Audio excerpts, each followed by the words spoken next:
Start. A staff might be appointed for him, and office space might be provided for him. It is because of this that certain misgivings have arisen in the minds of some of the members, and they want it to be made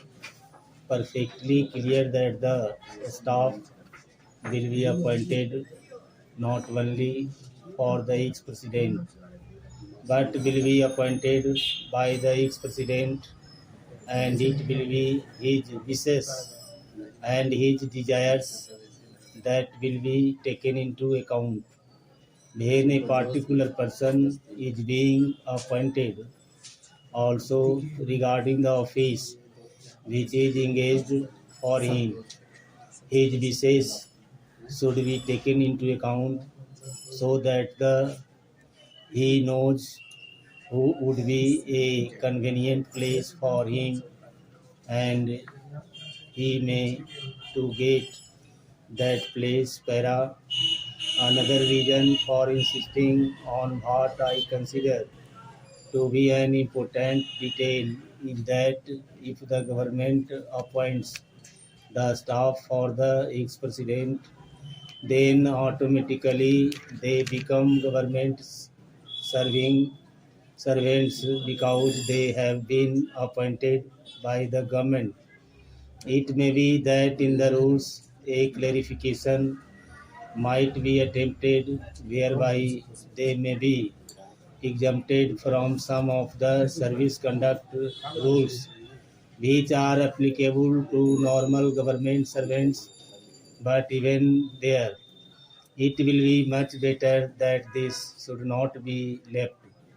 in any doubt, and that these persons that are appointed to assist the ex-president in his secretarial task are appointed by the ex-president himself. They should be the staff of the ex-president and would not be appointed by the government for the ex-president and would not be government servants. This point out to be made quite clear so that the ex-president has got all the right of determining the service conditions of the people appointed by him, of course subject to the overall limit which has been provided and to my mind rightly provided in the bill.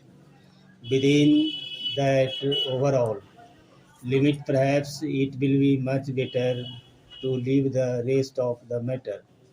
to the president himself so that we may also express our further confidence in the president to the effect that he would utilize it with discretion and with all sense of responsibility and fair play, and taking into account the interests of the public and of the public exchequer too. Another point which also needs some clarification is regarding the payment to be made for that secretarial assistance and for the secretarial staff. Normally, government rules require that anywhere any such demand is made on the public exchequer or on the consolidated fund of India, a certain formality has to be gone through, and that formality of accounting has to be in a prescribed form.